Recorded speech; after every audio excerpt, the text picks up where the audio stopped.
Students, हम topic cover कर रहे हैं डिफरेंशिएशन।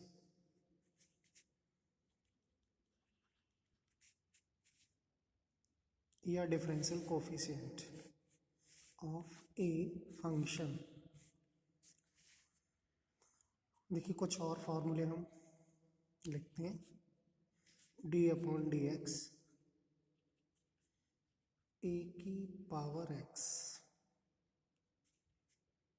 इसका डिफरेंशियल होता है ए की power x log a. Fourth formula है d upon D x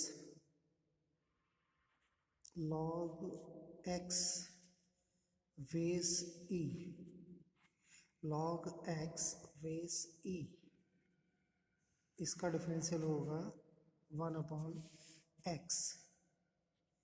fifth formula है d upon D x log x base a. A कोई कांस्टेंट नंबर होता है, कोई भी हो सकता है, वो 2 हो, 5 हो, 10 हो। इसका डिफरेंशियल होता है लॉग ई की power x log e base a. ये ई क्या होता है? ये ऐसी वैल्यू होती है जिसको कहते हैं हम एक्सपोनेंशियल। इसकी वैल्यू 3 और 2 के बीच में लाई करती है। ई की वैल्यू, ई का मान 3 से कम होगा, 2 से ज़्यादा होगा, यानी लेस होगा 3 से और ग्रेटर होगा 2 से। सिक्स्थ फार्मूला है d upon D x constant. ये सी क्या है? सी इज कांस्टेंट, यानी अचर संख्या।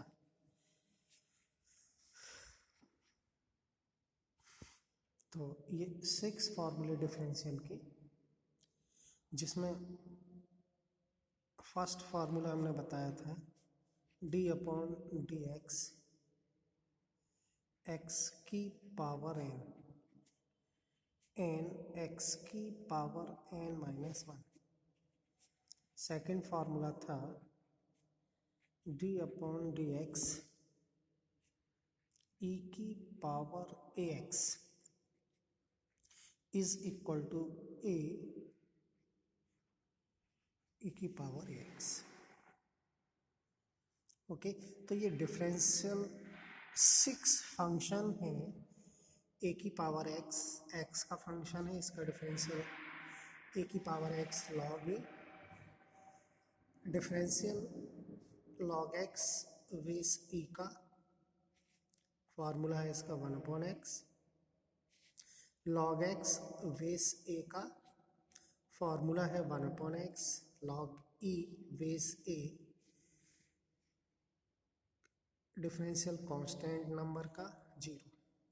सी इज कांस्टेंट। कांस्टेंट जैसे कि 4, 3, 2, कोई भी नंबर, के, एल, एक्स को छोड़कर सभी कांस्टेंट होते हैं।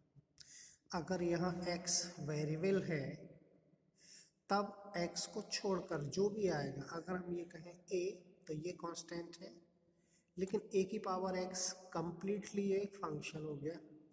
ई एक कांस्टेंट है, सी कांस्टेंट है, एन कांस्टेंट है, ए कांस्टेंट है, लेकिन जब एक्स इन्वॉल्व हो जाएगा तो ये फंक्शन बन जाएगा।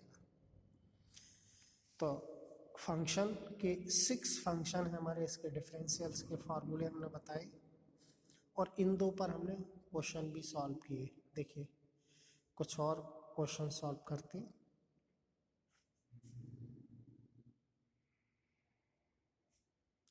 जैसे कि एक क्वेश्चन लेते हैं, differential coefficient of a x square plus v x plus c. ये एक्स का फंक्शन है, इसका डिफरेंशियल कोफिशिएंट हमें फाइंड करना है। Solution d upon D x of a x square v x plus c. तो ये पूछा है डिफरेंशियल कोफिशिएंट, ये सिंबल हो गया डिफरेंशियल कोफिशिएंट का। किसका डिफरेंशियल कोफिशिएंट? इस फंक्शन का। हमने देखा इस फंक्शन में कितनी टर्म हैं।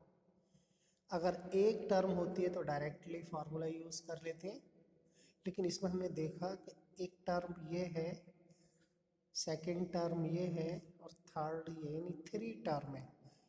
क्योंकि टर्म कैसे देखते हैं, जब फंक्शन, ये भी फंक्शन है, ये भी फंक्शन है, ये कांस्टेंट है, तो इन दोनों के बीच में साइन है प्लस का, ये प्लस का, तो ये क्या कर रहा है, सेपरेट कर रहा है तीनों के लिए। तो हमें क्या करना होगा, डिफरेंशियल कोफिशिएंट हमें तीनों फंक्शन का सेपरेट सेपरेट करना होगा।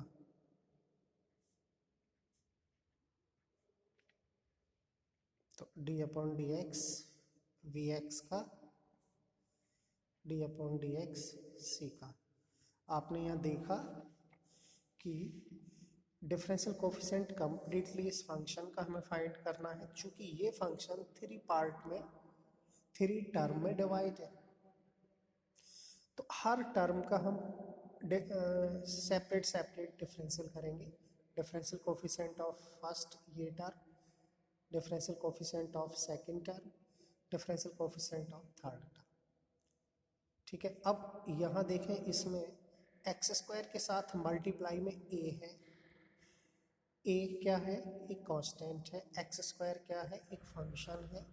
एक्स एक फंक्शन है, बी एक कांस्टेंट है, सी एक कांस्टेंट है। तो कांस्टेंट का डिफरेंशियल अभी हमने फॉर्मूले में लिखाया है, 0 होता है। लेकिन ये जब होता है जब इसमें कोई फंक्शन इन्वॉल्व ना हो। जैसे कि यहाँ हम देखें, ये सी है, सी की जगह कोई भी और होता नंबर, जैसे ए होता, तब भी डिफरेंशियल 0 होता। चूँकि जब ये जो कांस्टेंट्स हैं वो फंक्शन के साथ हैं, तब इनके डिफरेंशियल 0 नहीं होते हैं। जब कांस्टेंट सेपरेट होता है, जैसे कि ये, तब इसका डिफरेंशियल 0 होता है। इसमें क्या करेंगे वो हम समझते हैं। देखिए, जो कांस्टेंट फंक्शन के साथ होता है वो उसको सेपरेट, मतलब बाहर कर देते हैं डिफरेंशियल से, मतलब इसका डिफरेंशियल नहीं होगा। D upon D x, sorry यहाँ वी आएगा, और ये एक्स, और डी अपॉन डी एक्स सी। अब ए एक्स स्क्वायर का डिफरेंशियल 2x की पावर 2 माइनस 1। फार्मूला हमने यूज़ किया कौन सा, एन एक्स की पावर n माइनस 1। ये भी कांस्टेंट है।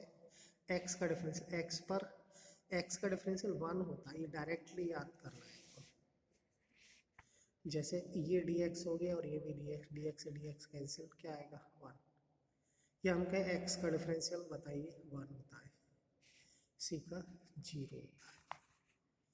सिंप्लीफाई कर लीजिए इसको, 2a, a की 2 में मल्टीप्लाई, 2a एक्स की पावर 2 माइनस 1 यानी कि x, v इंटू 1 यानी कि v 0। तो ये आपका आंसर हो गया। एक और क्वेश्चन है, find differential coefficient of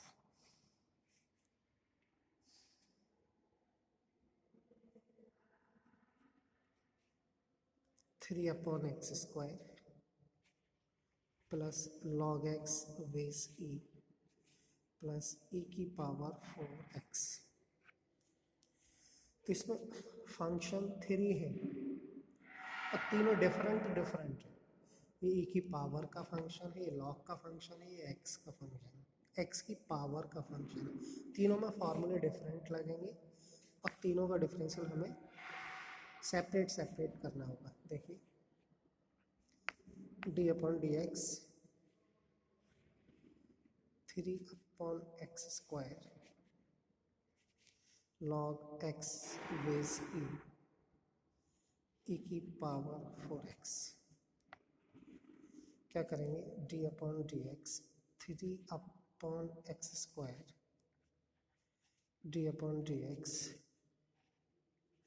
log x base e d upon D x e की पावर 4x। ओके, तो डिफरेंशियल तीनों फंक्शन पर हमने अप्लाई कर दिया। अब फार्मूला, हाँ एक मिनट, ये कांस्टेंट नंबर हमने बताया बाहर करेंगे। क्यों करेंगे, क्योंकि ये फंक्शन के साथ है। अगर ये एक्स स्क्वायर नहीं होता तो 3 होता ओनली, तो इसका डिफरेंशियल 0 होता। ओके, एक्स स्क्वायर डिवाइड में है, इसको हम क्या करेंगे,